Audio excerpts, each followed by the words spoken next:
kasih sejati? Sudahkah kita memiliki kasih sejati? Ya, susahnya melakukan kasih sejati itu.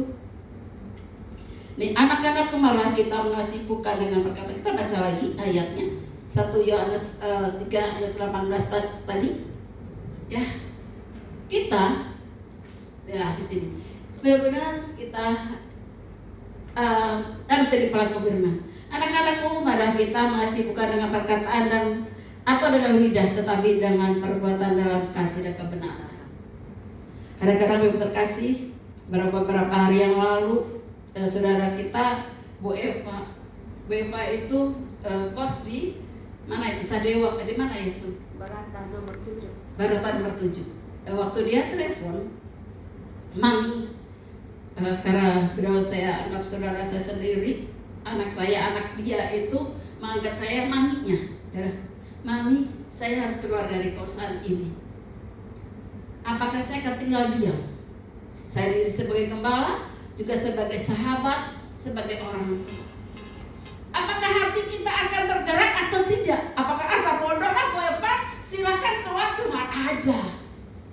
Enggak kan?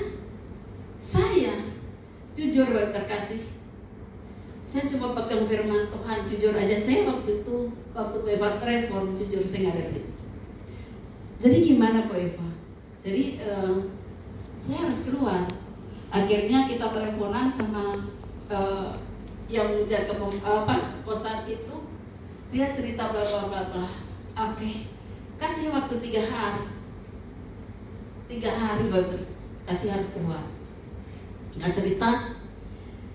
Kita lakukan apa yang Tuhan mau. Tadi Tuhan berkata di sini kan, kita melakukan. Jangan hanya mengucapkan kasihan Bu Eva, aduh kasihan Putri, kasihan bla bla bla bla, tapi tidak ada tindakan. Saya bukan orang kaya, saya bukan banyak duit. Saya bilang, Bu Eva, keluar 3 hari kita keluar. Pasti Tuhan bayar dengan caranya.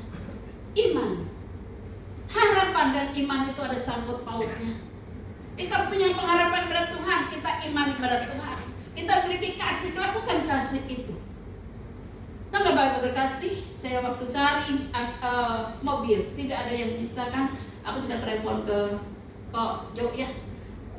Joseph, gak punya. Terus aku telepon lagi ke teman saya, gak punya. Saya telepon ke Cici yang punya hotel, itu Cici yang saya dekat banget sama beliau.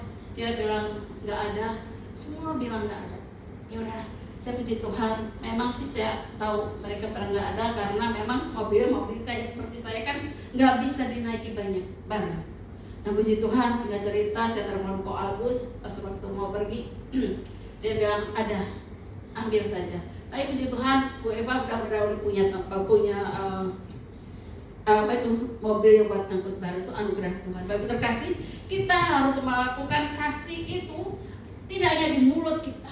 Bertindak, berbuat. Saya bilang ke Coach Jayadi, saya akan menolong. Saya dari kecil diajarkan menolong. Dari SD Bapak terkasih, saya jual daun apa? Daun kalau di Jawa itu ada daun pisang, ada daun apa itu? Jati. Jati. Tulisannya apa? Getahnya teh merah teh apa? Jati. Hah? Jati. Daun jati. Bapak terkasih, saya ngumpulin daun dari kecil saya. Ngumpulin daun untuk apa? Bukan untuk diri saya sendiri. Saya lihat orang di jalanan, saya ambil daun, saya jual buat mereka. Sampai ibu saya bilang, bapak saya, kamu tuh apaan sih? Yuk, kok aneh jadi anak. Saya paling nggak suka melihat orang sengsara. Saya tergerak hati saya. Saya lagi jadi bantu di Bokbon itu, tukang kebun yang sekolah itu ada Bokbon namanya ya, Bu Susi di sana. Saya bantu ibu terkasih, saya jualan saya jualan, saya bantu, uang saya pakai ke siapa orang lain. Saya jualan lagi di rumah saya itu di kebun banyak jeruk itu dulu sampai ke bawah. Saya ambilin, saya petik ibu terkasih, saya jual. Saya tidak pernah menikmati apa yang saya lakukan. Saya berikan ke orang-orang yang kurang mampu. Saya berikan ke ibu saya.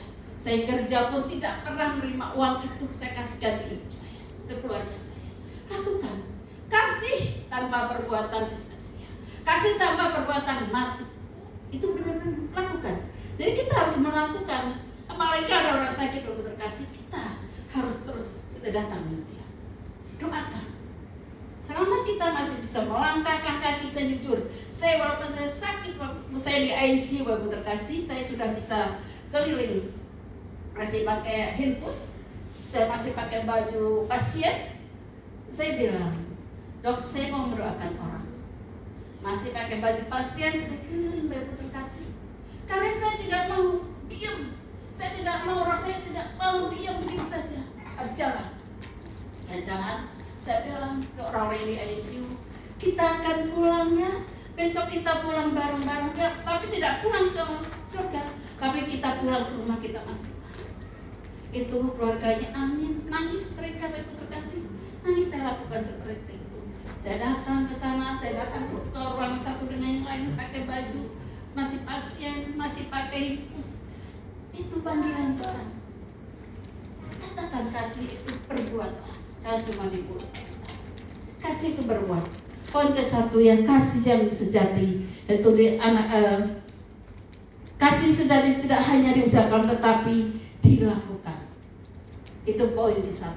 Harus kita lakukan, kita buat, kita berbuat, jangan cuma di mulut kita. Itu, Bapak terkasih, namanya kasih harus dilakukan. Yang kedua, poin kedua, tindakan kasih.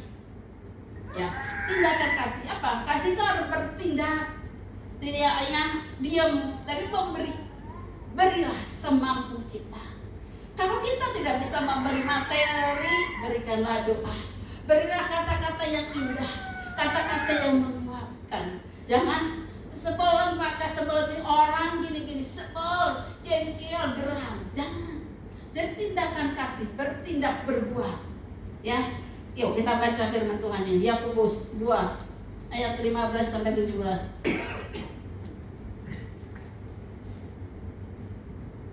Yuk kita baca sama-sama biar nggak ngantuk dan semua diberkati Tuhan. Jadi pelaku firman Tuhan. Yuk 3, 2, 1. Jika seorang saudara atau saudari tidak mempunyai pakaian dan kekurangan makanan sehari-hari, dan seorang dari antara kamu berkata, selamat jalan, kenakan kain panas dan makanlah sampai kenyang, tetapi ia tidak memberikan kepadanya apa yang perlu bagi tubuhnya, apakah gunanya itu? Banyak orang seperti ini ya. Yuk kita baca lanjut. Ayat 17. Demikian juga halnya dengan iman. Jika iman itu tidak disertai perbuatan, maka iman itu pada hakikatnya adalah mati. Kita baca yang ke-18. ke-16. Ke-16.